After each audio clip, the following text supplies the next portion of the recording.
All right, what's up, guys? I'm Marshall Sparkman. This is just us four girls hanging out talking here. We were having a conversation about what's going on in the real estate market.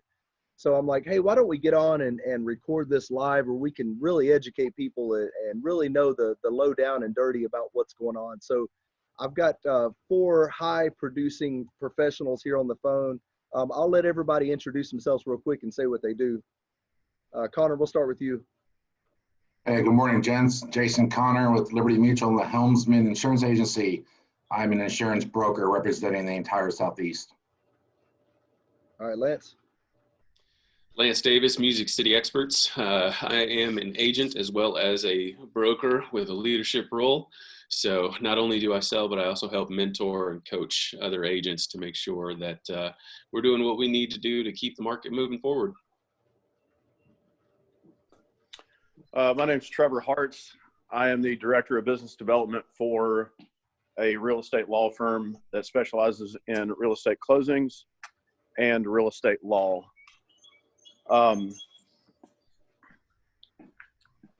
That's awesome. So basically what you got on this is these are four high producing, high end real estate related people. And we were just kind of sitting around talking, and I just wanted to kind of come off the cuff. This is unscripted, laid back, just us sitting around chatting about what's going on. So it's gotten crazy in all of our industries over the past couple of weeks that really, it seems like everything, are you guys saying, did it seem like it started with COVID-19 or did it start before that for you guys? I'll field this question because I'm excited to answer. I'm not going to say that COVID prompted this type of movement for our company. We haven't had to necessarily adapt. We've just kind of been operating business as usual because we've been evolving gradually since last February in regards to mobile closings, remote notarizations. As the business director of business development, what I've been focusing on is reducing our overhead as a traditional title company. And the way we've been doing that is approaching things completely different. So what we're trying to bring is convenience and experience. So now that this has happened, everybody else in our industry is evolving. But like I said, I'm excited to report that we've been kind of working on this for the past year. So it hasn't affected us at all. We're getting more business. We're actually having an influx right now. And some of those figures, Marshall, that you're seeing in the mortgage industry in regards to refis, we close those deals. So we're smoking. And we also hired earlier in the year to prepare for this influx that, we were planning on generating because the business is out there. And now that we have the opportunity to share and be ahead of the game for, mobile closings and creating an experience and changing the game and not being a brick and mortar, we only do real estate closings. Like we're so versatile. This hasn't impacted us in a negative way one bit. We're completely prepared for it. Not yet. Trevor, you guys are like 30, 60, 90 days behind the sales cycle too. Y'all don't get them until they're closing. So when we're seeing the slowdown right now, you guys won't feel it for another, 2 or 3 months. So just with how versatile our company is, we're kind of a vertical real estate law firm. So we've got other services that throughout the year. So we don't just do closings. We also do, legal proceedings. We actually have an attorney that'll go to court. Even in some cases, our referral partners, they have personal issues that they need help with for legal services. So we also do that. And we do those, at a special rate and kind of a referral partner type offering, only to those people that do business with us do we offer those services to, especially at a discount. But it keeps us busy. So these refis and the market's still doing well. We're seeing purchases and sales, without a doubt. And I've heard some cash investors and commercial side has kind of pulled out, but I'm just not seeing the dip from my perspective, That's interesting. Lance, what about you, What bro? What about you, Lance? That's my next question. Like, is that mirroring your experience, Lance? Yeah, so similar to you, and Marshall and Jason, you guys can both attest to this. If you're not perpetually filling your pipeline and consistently reaching out to your spheres and touching base with people, yes, you are going to feel the impact of Exactly. COVID-19 immediately. And if you're already feeling the influx of this, pandemic now, yes, your next 60, 90 to 120 days are going to be painful. Love it. And that is one of the biggest things that I have, tried to influence our new agents and our other agents who, do a deal here and there. And I'm like, listen, man, you've got to just get out and reach somebody. You've got to, This is the time to hit the phones. yeah, This is the you've time to hit the got phones. plug in. You have to be plugged in to your sphere. You have to be touching all of the people. Marshall, I mean, rates got crazy low, Touching without a touching. couple of weeks ago. And those were excellent prime time for me to reach out to past clients and say, hey, you may not even be thinking about a house, selling, buying, anything like that, but touch base with your lender. If you don't remember who you use, I do, or I'll put you in touch with somebody. And it starts a conversation. So, as far as on my end right now, I am blessed with people who have continued to reach out to me. I've talked to multiple people about listing their home. They're like, hey, is it still a good time? Do I need to wait? What do I need to do to prepare my house? And so it just opens up these conversations. The other big thing is that people are asking me, hey, is it still an okay time to buy? The answer is yes. If you're ready to buy, it's a good time to buy. It's all percentage based, and that's kind of, going back to is winter a good time to buy? Is winter a good time to sell? It's always a good time. And you just have to know how to have those conversations with people, know what you're talking about, be a professional, be, educated about what you do. And when you don't have the answers for those questions, you surround yourself with professionals like we've got on this call right here, and you put them in front of the right people that can answer their questions. Yeah, I'll piggyback off of Lance's comment just on an insurance perspective. So my business hasn't slowed down. I mean, you guys are seeing the purchases and the refi still coming in. So people are still calling me. Good thing about me, I have a huge book of business over the last 5 years, and I represent all the states in the Southeast from, Kentucky all the way down to Florida and Carolinas to Arkansas. So what I did, I wanted to let people know about their insurance and how their insurance could be affected with COVID. So I planned to call 20 customers a day, current clients, not to sell them anything. They listen, the last thing I want you to worry about is your insurance if you've been affected monetarily or with your job due to COVID, because all insurance companies are deferring payments. It is on a case-by-case basis as needed, but don't worry about it. So if your home's not escrowed and you're paying for yourself or your auto insurance, your motorcycle, whatever it is, you don't have to worry about losing that coverage. Also, if you are pending cancellation prior to COVID, they can no longer cancel you. And then taking that time to really addressing to make sure if anything's changed in the last couple of years or the last couple of months since I've talked to them, we can address that. I did that with a lady yesterday and found out she needed more need for another type of insurance, and we were able to produce a new sale. But basically what I want people to know is that don't worry, your insurance cannot be canceled by the federal government, by the Department of Insurance during COVID. So don't worry about that. But also in insurance, this is the time people want to save money because everything's so uncertain, but people are constantly wanting to shop their insurance, see if they still have the better rate out there. So I have not slowed down. Working from home, I have my same setup, so the speed is essential. But on the insurance standpoint, it's kind of business as usual. Yeah, I think you brought up a good point, man. When you mentioned payment deferrals. So that's something that I made a note I wanted to discuss real quick with I just cringe when I've seen like politicians get on the news and say, you can defer your payments, you can defer your mortgage. Let me explain what goes on in the background with this. So when a mortgage is originated, what you've got is you've got an asset that can be sold and traded on the secondary market. So what happens is, let's pretend this sheet of paper, all these pages, every single one of these is a mortgage note.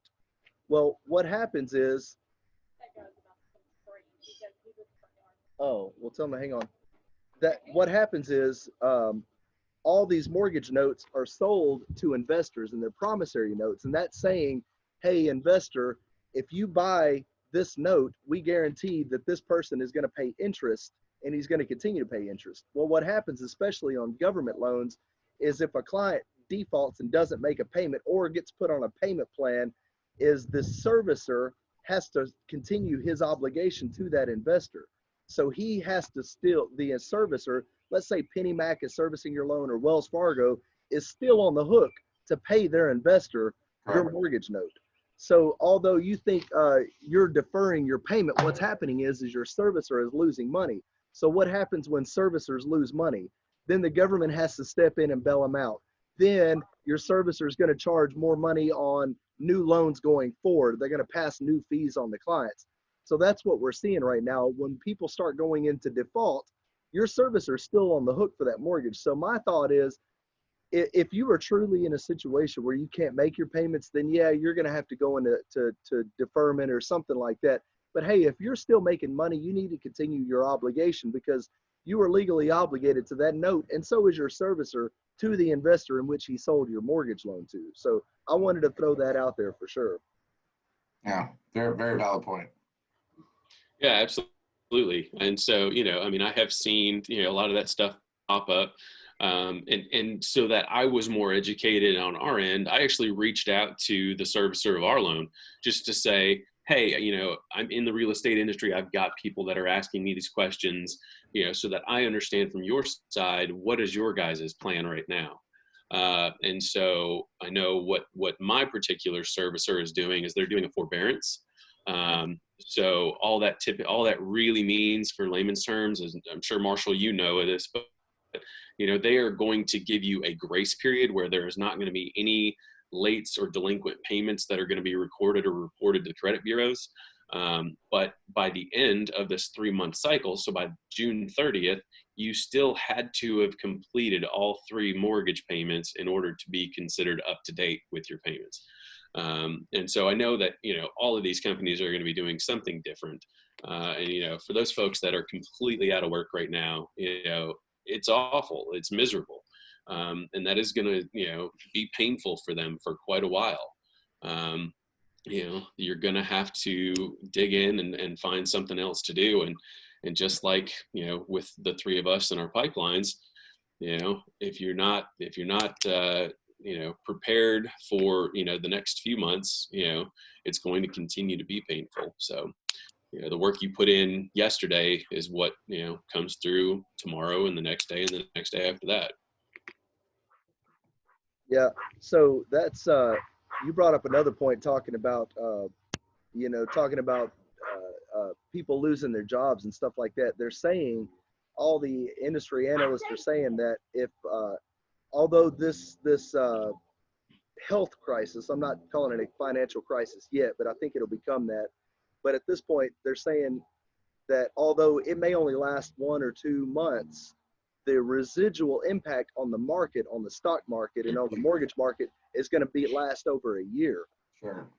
So although we may not see any changes right here, right now, the residual impact of people losing their jobs is huge. So if you lose your job now, let's say, or your payment goes into deferment, it could be 3 or 4 months down the road. Well, what happens is, let's say you miss a mortgage payment or so, or you put your payments on deferment, which they're anticipating, what the last number I read yesterday is they're anticipating 30% unemployment rates.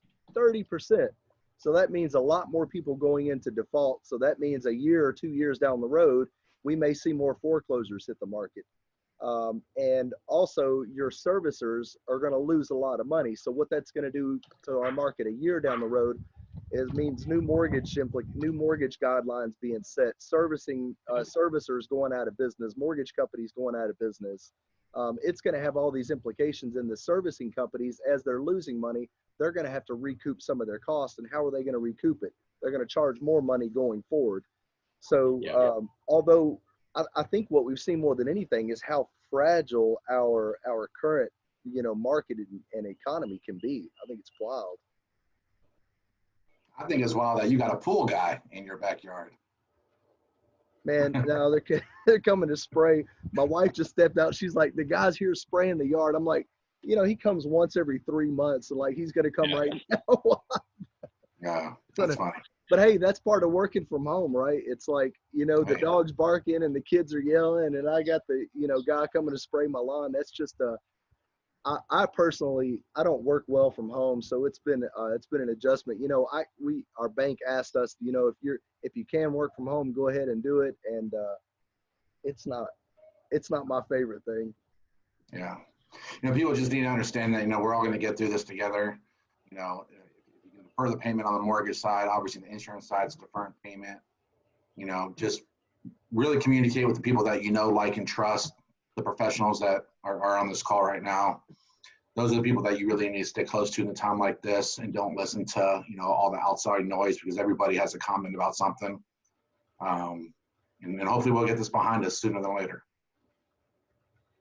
Yeah. Well, Lance, what are you thinking, man, with, let's say I'm a buyer and I'm wanting to buy this is the question that I'm thinking when I'm talking about buyers. I'm like, is right now a good time to buy? Are we going to see more houses hit the market in the next couple of weeks or month, or interest rates, they've kind of jumped up? Are they going to go back down? What are you seeing buyers' fears out there?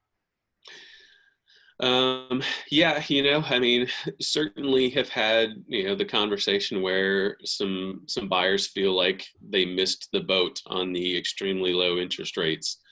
But if they weren't already actively, I guess even really under contract already, they wouldn't have even had the opportunity to catch that sub 3% interest rate. Because there would have been, correct me if I'm wrong, you can't lock in a rate if you're not under contract, right? Right.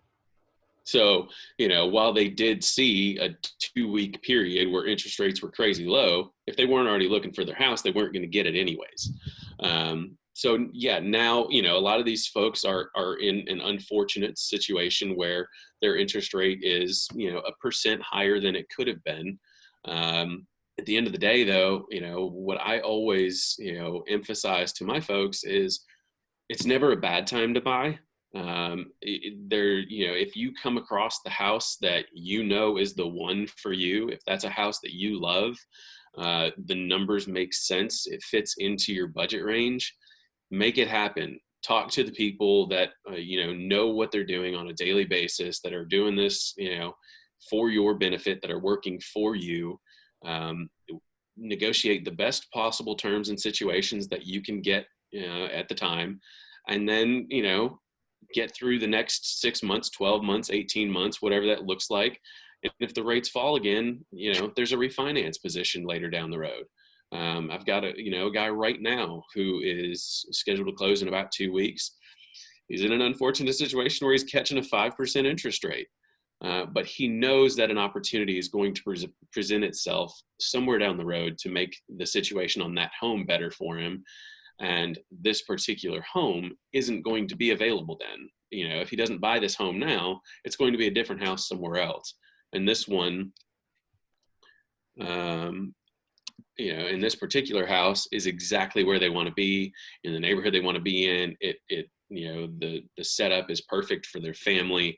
So, my advice to people is now, if you're in the market, if you're looking, if you're buying, if you're selling, it's not a bad time to do it. And if all the stars align and things go the way that they're supposed to go, everybody's going to be happy eventually. This is the time where, I put my nose to the ground and, it's time to hunt, it's time to work, and it's time to, maximize effort and influence people to do the same. Yeah, you hit the nail on the head, man. I've always said, right now people are saying, man, I wish I would have bought that house 5 years ago. I think 5 years from now, everybody's going to be saying, man, I wish I would have bought in 2020, because Let's face it, man, Nashville's prices are going to continue to rise. We've got people continuing to relocate here to Middle Tennessee. The area is going from downtown and it's sprawling out into every single county surrounding Middle Tennessee. Everybody's booming. We've got people relocating here. rent prices are going up, the price of houses are going up. So right now, I think everybody's going to look back 5 years from now and say, man, I wish I would have bought in 2020. That's a fact. 100% correct. Yeah, I mean, it's exactly true, you know, and I tell people that all the time. You know, we have a very unique market here in Middle Tennessee. There are so many corporations. There's such an influx of business and general headquarters. And I mean, when you're just touching the tip of the iceberg with healthcare and auto industries and music, like there's so much beyond that we have our own economy here in Middle Tennessee. And so, you know, even if, you know, and this is exactly the conversation I've had with multiple people this week, even if nationally we see what some people are going to consider a recession, Middle Tennessee is so unique in what we have and what, you know, people are bringing here that, you know, the most we're going to see is kind of a plateau for a little bit before it ramps right back up. And like you said, yeah, people are going to be kicking themselves for not buying again.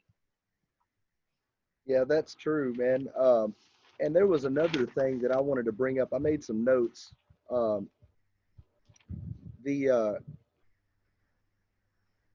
Okay, so mortgage companies right now you're starting to hear some grumblings about it. But what's happening is mortgage companies about 2 or 3 weeks ago, when interest rate hit their lows, all these mortgage companies locked a whole bunch of refinance business, and everybody maxed out their lines of credit for the most part, or having to go to different investors that they normally don't go to and ask for more money. So what happened was, let's say you bought a house a year ago and you got 4.5%, which is about what we were quoting a year ago. Well, now the rates are at 3.5%. Hey, it makes sense for me to refinance. So what's happening on the backside of all this is you've got these investors who were buying notes that are promised, pretty guaranteed you're going to be on a 30-year or at least 5 years, you're going to be paying a 4.5% interest. Now they're coming around and they're refinancing. So what happens to the investor that bought that note is called an early payoff or an EPO. So all these investors started getting hit with EPOs, servicers were getting hit, and then investors kind of freaked out and they said, whoa, wait a minute, you mean there's EPOs and my bond may not perform? So these people are buying these notes thinking that they're going to perform for long periods of time. It's kind of like back in 2008 when all the investors came and they were like, whoa, wait a minute, there's subprime loans mixed into this mix. They didn't know it. Well, now it's like investors are learning, wait a minute, there's EPOs in here. These people can refinance and don't have to commit to this note, and they're calling so if an investor buys this bond, the bond can be called on them at any time. So investors all freaked out at the same time that the banks have their money out, like, hey, we need more money, we're lending more, we need more money. So the investors are like, wait a minute, they need more money and I'm getting called on these notes, wait a minute, I'm out. So last week, the past 2 weeks, we've had a massive sell-off on mortgage-backed security bonds, which are where you get your money from in the mortgage world. So the investors all freaked out, pulled out, so that caused our rates to shoot up almost overnight, man. I was quoting a guy 2.75%, and I went back the next day, and his rate was 4.5%. So we've had all these investors do a massive sell-off. Then what's happened is that's just because investors freaked out. So you got the market demanding in one hand, and then they find out that there's early payoffs in the other hand, they pull back.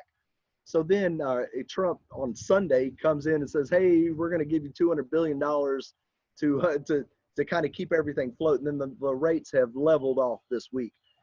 But as a result of that, as a residual from that, banks are having to choose. They're saying, hey, we only got to stick with our A paper right now. We only have so much line of credit. We only have so much lending capability. We're going to get rid of all of our, now they used to call them subprime loans. Now they're calling them non-QM loans or non-qualified mortgage. All the non-QM loans means is it's higher risk.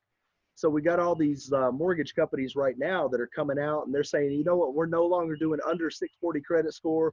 If your debt to income is over 45%, we're not doing it. So I've been reading on Facebook groups where they're saying loans are clear to close. The day of closing, the mortgage company is calling and saying, hey, we can no longer do this loan. Sorry, guys. So I think we're going to start to see some more of that here because all the investors across the board all these servicing companies are saying we're not touching the below 640, over 45% debt to income ratio. So I was just looking, man, I'm like, I've got a pipeline full of people right now that fit that category that I don't know if we're going to be able to close. I sent an email out to my team this morning, and they said, we're actually talking about that today, and we're going to put out more guidance. So it's going to be interesting to see how that shakes out. My question is that going to last long term, or is that only a short term piece until the market stabilizes and everybody's able to close these loans and get through the refinances and replenish their lines of credit and go back to business as usual? Makes sense.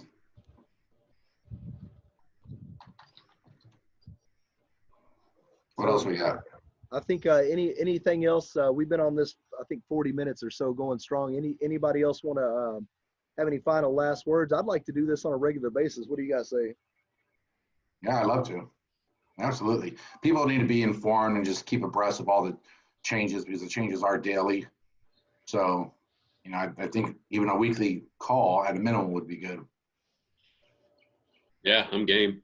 Marshall, I guess my quick question that, you know, most of the people are going to ask, you said that rates have kind of stabilized. What are your rates as of this morning? I shot somebody a refi quote this morning. Let's say they're still super low. I mean, I just shot somebody a conventional refinance. It was low loan to value, and I quoted them 3 and an 8. So, I mean, on a conventional loan. So, I mean, it's, you know, rates are still, here's the thing. In my career, I've been doing this for 13 years now. I have never locked conventional loans below 4%. So a couple of weeks ago, when I was seeing conventional come out at 3.75, I'm like, holy crap, everybody needs to refinance right now. But they're still low to mid 3s. You're seeing some lenders out there that are pricing really high because they've got a really high pipeline. They got a ton of volume, and they're trying to slow down their volume coming in. So they're pricing a little bit higher. But, you know, Franklin Synergy Bank, we're in a good spot. We're still quoting mid to low 3s on most of our products. You know, and I would just add that obviously insurance is the biggest variable into the mortgage payment. So people are refining for the simple reason of saving money, right? So it's always a good idea to shop their current HOI, their homeowners insurance, while they're refinancing, regardless of how long they've been in that current policy, because rates change all the time. I quoted somebody just about a couple months ago, maybe 4 or 5 months ago, $3,000 a year, which was really high, but because of their particular home, it fit. But today it was less than $2,000. So those rates change all the time, just like the interest rates do. So just encourage your buyers and your clients to continually shop their insurance if they're refining, and honestly, once a year. I tell all my clients shop it once a year. I shop my own insurance once a year. Everybody should, because the rates change. Absolutely, man. If anybody out there that watches this doesn't have Jason Connor looking at their insurance, they should do it. Good looking out, brother. Yeah, well, I appreciate you guys stepping in and spending some time, and let's do this more often, man, where we just get around and talk about what we see going on. And you know, I'm staying abreast of the market. I'm reading several articles a day and listening to industry professionals all over. You know, with Facebook, we've got, man, there's like CEOs of big high-level mortgage companies and servicing companies and hedge fund investors. They're all on Facebook right now doing lives just like this, and they're talking about what's going on. So normally these CEO level people are too busy to keep everybody minute to minute on what's going on. So I think we're in a really unique opportunity to be able to share, you know, what's going on, where most of the public hears this kind of stuff a week or 2 or 3 weeks down the road, where we're able to share it live right now. Yeah. You know, there's a good saying by my business coach, Coach Michael Burt, that you're busy. You might be busy, but you ain't that busy. And we can all take time out of our day to educate the public. You know, those are the people that we want them to lean on us as the professionals during these times. So we're not that busy to take 40 minutes out of our time, you know, to share market updates with our respective, professional insights. Yeah, absolutely. Yeah, I mean, I'm good with a Friday morning coffee run every week. Yep. All right, let's do it. We'll figure that out. But I appreciate you guys tuning in. Any questions, comments, concerns, just hit us up. I'm going to end this. Thanks, guys. Thanks, Marshall.